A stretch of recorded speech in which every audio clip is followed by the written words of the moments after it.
Hey guys, Joe Fish here, and I've got Tacpack. So, thank you for not helping. Let's get into it. Get down. I use the Outdoor Edge box cutter we just got. I'm not 100% thrilled with this. I mean, it's razor blade, so it does what it should. Sharp blade. As always, if you open your box from the bottom, you get your card first. So let's just put that out of the way here. Alright. So, we're coming in hot and fast in 2019 with even more highly demanded AR parts and gear. Dig and enjoy. And from all of us at Tacpack, Happy New Year. So, first off the bat, we got, hey, no, you can have this, and you can have that, and that's pretty much it, bud. We got Mission First Tactical Torch Backup Light valued at $50. So let's try and find that. Some pretty good stuff here. Jason Phillips, this was a spoiler. Just want to let you know. You wait a couple days before you put that on there. Ruined it. But I came prepared.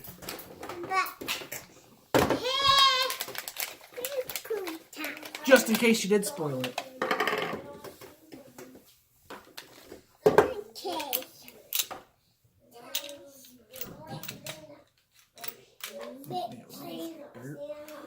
Cleared. I did have a full mag in, so let's go ahead and slide this on. Can't believe you spoiled that, bro. Not cool. Yeah, I got Tacpack. Yeah, can everybody see?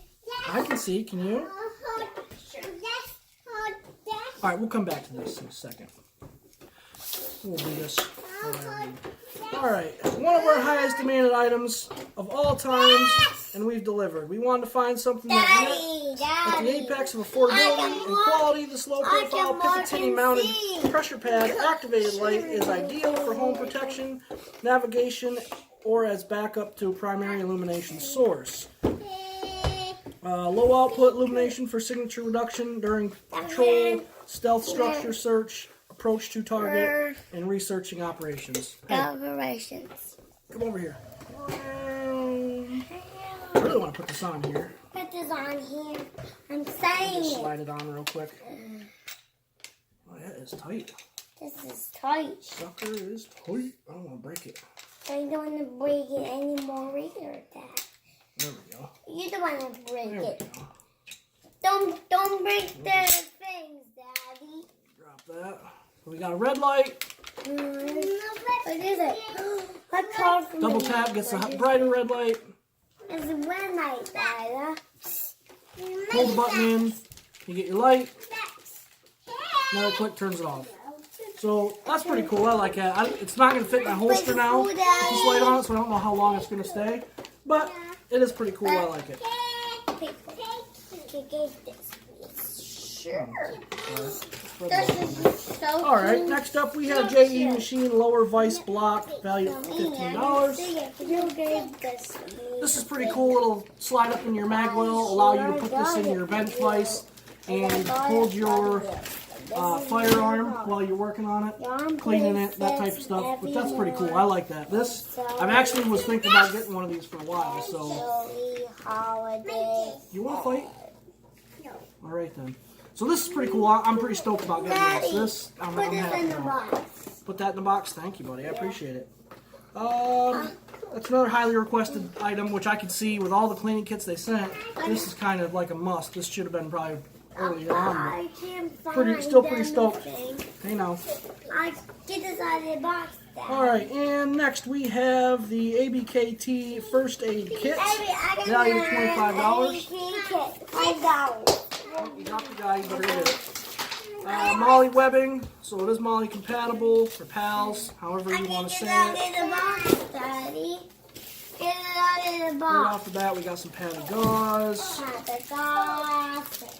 paracord, all sorts of bandages. I'll do a separate review on this later because I've actually been wanting one of these for a while. This will attach nicely to my bug out bag, so that's pretty cool. I'm stoked about Hey that. guys, jellyfish. Yep, come here. What? Ketchup on your forehead, bro. All right. Push me over, Daddy. So there's that and that. Push me over, Daddy. It has, well, I'll just go through the contents with you. This nice and lightweight kit includes 5 each small, medium, and large adhesive bandages, 6 feet of elastic wrap bandage, 5 butterfly bandages, 10 feet white medical tape, 5 antiseptic towelettes, 3 2x2 gauze pads, 3 3x3 gauze pads, 5 cotton swabs, a monkey fist tourniquet, so that's pretty cool, 1 pair of gloves, 1 pair of surgical scissors, 1 pair of tweezers, cohesive elastic bandage, MOLLE compatible bag, and all that inside a black nylon pouch. So there we go. I guess I don't have to do a separate review. Pretty much sum it up. Man, why are you guys being so loud? Rein it in. Alright, next after we have is the JE Machine Shorty Vertical Foregrip, valued at $15, and this has already got a home. Buddy of mine just bought himself his first AR. He is in a wheelchair, so this would really make it awesome for him to be able to use. I see that it does have a spot in the grip to hold batteries for your optics and stuff, so I don't want to open it up because I'm going to mail it to him just like this. But, I mean, it's made in the USA, so that's always a plus. Assuming this block is too. Let's see if I can see that. I don't see it right off the bat stamped, but I'm assuming if they're probably going to have the same manufacturer of their items with their polymers. So there we go, guys. Oh, hold on. February hype. Here, can you not do that, please? No. Come here. All right, February hype. More AR parts and gear. You say you got it. 5 total items coming at you in February, just in time for Valentine's Day, because we love our subscribers, and that's awesome. I'm going to go ahead and keep this, and I'm going to try, at the end of this year, I'm going to try and research this and just double check the values that they have on here. Obviously, MSRP is a suggested retail price, and I see an awful lot of complaints throughout the unboxing community by viewers, and that's a lot of complaints are with prices that they establish. Some boxes, they use Amazon prices, some, a vast majority, use an MSRP, which again isn't a big deal because that's what the manufacturer suggests that it be retailed at. I could make a ham sandwich and want to charge somebody $5 for it, but we all know it's like 75 cents worth of ingredients. So realistically, I mean, you can't put what they put on it because you have to realize that they have to make a profit on this also to be able to continue to line up deals in the future. So as far as the values go, I don't really complain much about that, with the exception of that Nuck. I think that was A, a waste of an item in a box, B, severely overpriced, and C, I had a problem with it being illegal for most people to carry. Unless you research it, and then if the right person pursues it, you could get in a lot of trouble for it. And that's what I don't like about the Nucks. Okay, buddy. So, that's... He needs a nap, something fierce.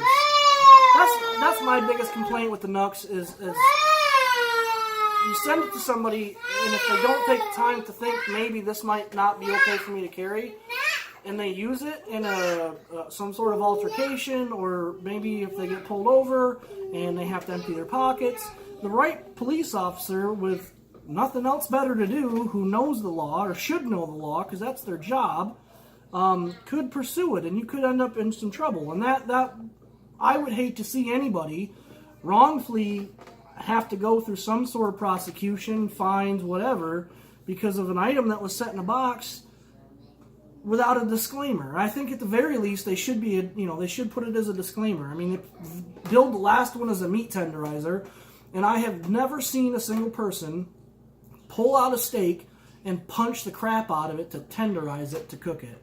This one, they called it a work of art, and then they basically went and said it was a keychain. They even called it a keychain in the description, which is fine if it was like $10, maybe. But a $50 keychain that could potentially get somebody else in trouble or anyone in trouble if they didn't research it right or they didn't carry it in the right way. And some states they're illegal to own, some states they're legal to own and carry if you claim it's for self-defense.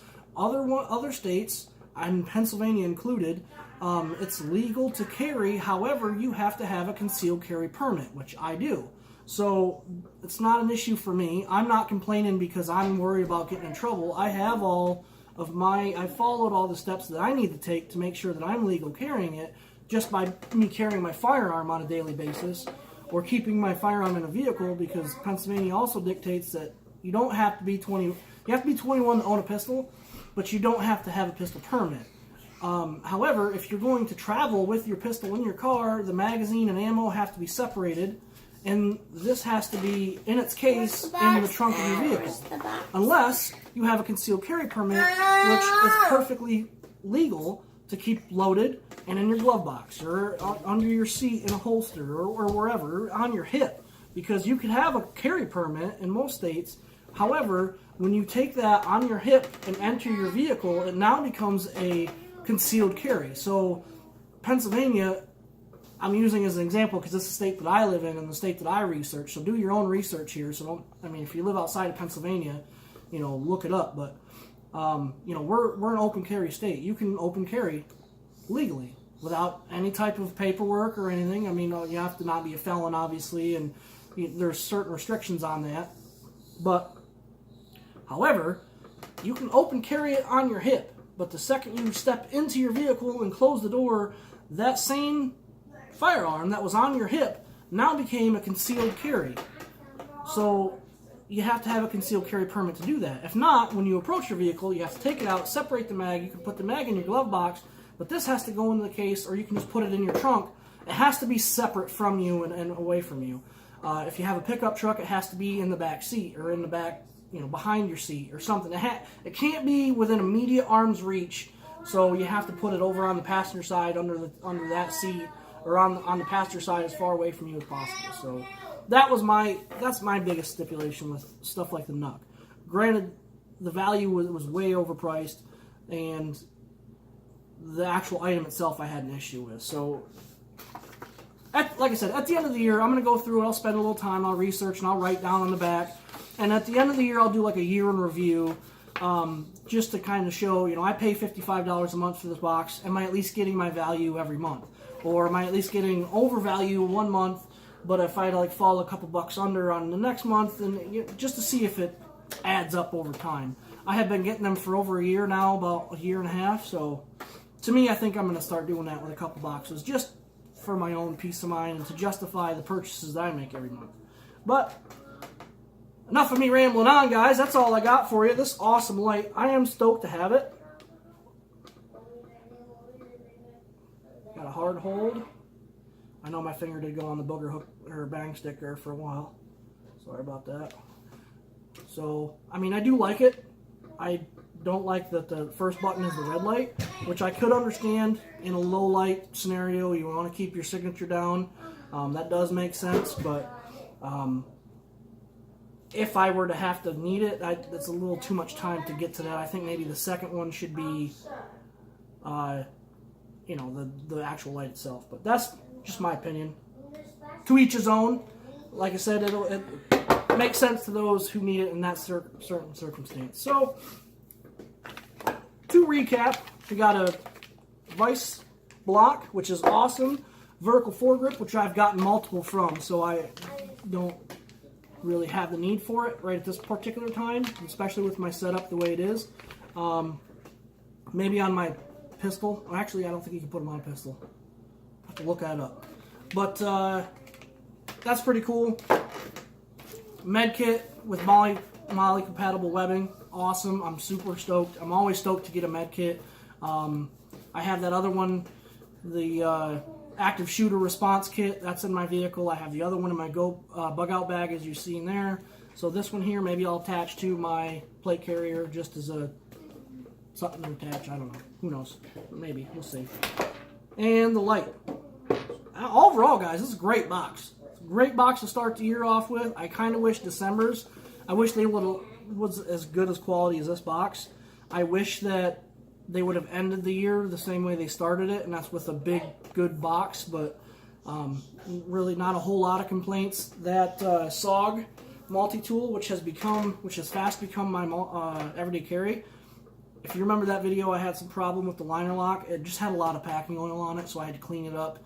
A little acetone on a Q-tip, clean up that liner lock without getting, without removing any excess oil from the mechanics of it, and it moves smooth and clean.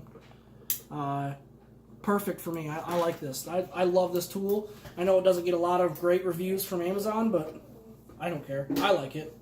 It's my opinion. But there we go, guys. Like, comment, subscribe, share, all that stuff down here. Tell me what you think. And Jason Phillips, you ruined it. I'm so upset with you. Shame on you, son. Shame. I'm just messing with you, buddy. It's all right. There you go, guys. That's all I got for you. You want to say it? Dustin. There we go. Joe Fish out. Had to coax him a little.